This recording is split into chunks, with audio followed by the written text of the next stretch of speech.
নমস্কাৰ, মই নয়ন, physiotherapist from Guwahati. আজিৰ এই ভিডিঅ'টোত আমি আলোচনা কৰিম কলেষ্ট্ৰলৰ বিষয়ে। আপোনালোকে হয়তো ডক্টৰৰ মুখত প্ৰায় শুনে যে আপোনালোকৰ কলেষ্ট্ৰল হৈছে, কিন্তু আপোনালোকে হয়তো ভালকে বুজি নাপায় যে কলেষ্ট্ৰল হয় কি। সেইবাবে আজিৰ এই ভিডিঅ'টোত মই আপোনালোকক একেবাৰে সহজ ভাষাত বুজাই দিম যে কলেষ্ট্ৰল হয় কি, কলেষ্ট্ৰল আমাৰ কি কি কাৰণত হ'ব পাৰে, কলেষ্ট্ৰল হলে আমাৰ দেহত কি কি লক্ষণে দেখা দিয়ে আৰু ইয়াৰ প্ৰতিকাৰ কি। আহক আমি আজিৰ ভিডিঅ'টো আৰম্ভ কৰোঁ। এতিয়া আমি জানো আহক কলেষ্ট্ৰল কি হয়। কলেষ্ট্ৰল বুলি ক'বলৈ গ'লে কলেষ্ট্ৰল হৈছে আমাৰ ৰক্তনলীৰ ভিতৰত থকা এক প্ৰকাৰৰ চৰ্বি বা ফেট, যিটো চৰ্বি আমাৰ লিভাৰে তৈয়াৰ কৰে আৰু ই আমাৰ শৰীৰৰ বহুতো গুৰুত্বপূৰ্ণ কাম কৰে। যেনে আমাৰ শৰীৰৰ নতুন কোষ গঠন কৰাত, আমাৰ শৰীৰৰ বিভিন্ন হৰমন তৈয়াৰ কৰাত আৰু লগতে আমাৰ শৰীৰত ভিটামিন ডি তৈয়াৰ কৰাতো এই কলেষ্ট্ৰলে সহায় কৰে। সেইবাবে কলেষ্ট্ৰল আমাৰ দেহৰ বাবে অতি প্ৰয়োজনীয়। কিন্তু যদি এই কলেষ্ট্ৰল আমাৰ শৰীৰত লগাতকৈ বেছি বাঢ়ি যায়, তেতিয়াহ'লে ই আমাৰ তেজৰ ৰক্তনলী বন্ধ কৰি আমাৰ শৰীৰৰ বিভিন্ন ধৰণৰ সমস্যাৰ সৃষ্টি কৰিব পাৰে, যেনে হাৰ্ট এটেক, ষ্ট্ৰোক আৰু বহুতো। কলেষ্ট্ৰলৰ প্ৰকাৰ বুলি ক'বলৈ গ'লে ইয়াক আমি দুই প্ৰকাৰে ভগাব পাৰোঁ। এটা হৈছে ভাল কলেষ্ট্ৰল আৰু আনটো হৈছে বেয়া কলেষ্ট্ৰল। এতিয়া আমি জানো আহক ভাল কলেষ্ট্ৰল কি হয়। সহজ ভাষাত আমি ইয়াক চাফ চিকুণ কৰা কলেষ্ট্ৰল বুলিও ক'ব পাৰোঁ।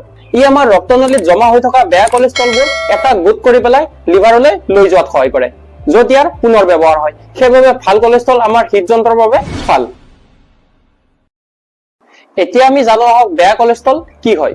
এইটোৱে হৈছে আমাৰ শৰীৰৰ বাবে প্ৰকৃত শত্ৰু। ই আমাৰ ৰক্তনলীৰ ভিতৰত দিনক দিনে জমা হবলৈ ধৰে আৰু আমাৰ ৰক্তনলীক এটা সময়ত সংকুচিত কৰি পেলায়। যেনেকৈ পানীৰ নলীত মামৰে ধৰিলে নলীডাল সংকুচিত হবলৈ ধৰে, ঠিক তেনেকৈয়ে এই বেয়া কলেষ্ট্ৰলে আমাৰ ৰক্তনলীৰ ভিতৰত জমা হৈ আমাৰ ৰক্তনলীডাল সংকুচিত কৰি পেলায়, যাৰ ফলত আমাৰ শৰীৰৰ তেজৰ প্ৰবাহত বাধাৰ সৃষ্টি হয়। ইয়াৰ ফলত হাই ব্লাড প্ৰেছাৰ, হাৰ্ট এটেক আদিৰ ৰিস্ক বাঢ়ি যায়। এতিয়া আমি জানো আহক কলেষ্ট্ৰল হলে আমাৰ শৰীৰত কেনেকুৱা ধৰণৰ লক্ষণে দেখা দিব পাৰে। হাই কলেষ্ট্ৰলৰ লক্ষণ দেখা দিয়াটো এক ডাঙৰ সমস্যা, কিয়নো কলেষ্ট্ৰলৰ বিশেষ একো লক্ষণ নাথাকে। ই নীৰৱে আমাৰ শৰীৰত বৃদ্ধি হবলৈ ধৰে। বহুতো মানুহৰ হাৰ্ট এটেক হোৱাৰ পিছতে দেখা পোৱা যায় যে তেওঁৰ কলেষ্ট্ৰল বেছি আছিল। গতিকে ইয়াৰ সৰ্বোত্তম উপায় হ'ল প্ৰতিমাহে ব্লাড টেষ্ট কৰা আৰু ৰিপিট প্ৰফাইল চোৱা। এতিয়া আমি জানো আহক ইয়াক আমি কেনেকৈ নিয়ন্ত্ৰণ কৰিব পাৰোঁ। ভয় নাখাব, লাইফষ্টাইল চেঞ্জ কৰি ইয়াক আমি অতি সহজে নিয়ন্ত্ৰণ কৰিব পাৰোঁ। কলেষ্ট্ৰল কমাবৰ কাৰণে এক নম্বৰ উপায়টো হৈছে খাদ্যাভ্যাস সলনি কৰা। তেল বা চৰ্বিজাতীয় বস্তু কমকৈ খাবলৈ চেষ্টা কৰক। লগতে ফাইবাৰযুক্ত খাদ্য বেছিকৈ খাবলৈ চেষ্টা কৰক, যেনে সেউজীয়া শাক পাচলি, ফল মূল ইত্যাদি। মাছ বেছিকৈ খাবলৈ চেষ্টা কৰক, কিয়নো মাছত ওমেগা 3 ফেটি এচিড থাকে, যিয়ে আমাৰ কলেষ্ট্ৰল কমোৱাত সহায় কৰে।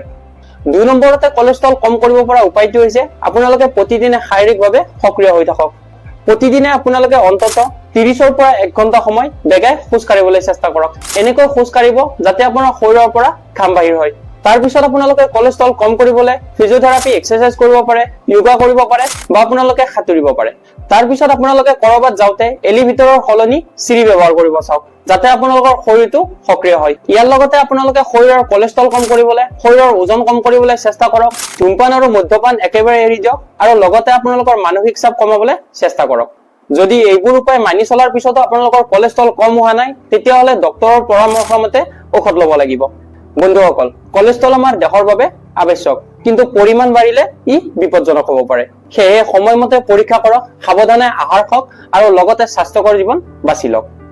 আজিলৈ এইখিনিয়ে। আশা কৰিছো আজিৰ এই ভিডিঅ'টোৰ পৰা আপোনালোকৰ অলপ হ'লেও সহায় হ'ব। ভিডিঅ'টো ভাল লাগিলে লাইক কৰিব আৰু আপোনালোকৰ বন্ধুবৰ্গৰ মাজলৈ শ্বেয়াৰ কৰিবলৈ নাপাহৰিব।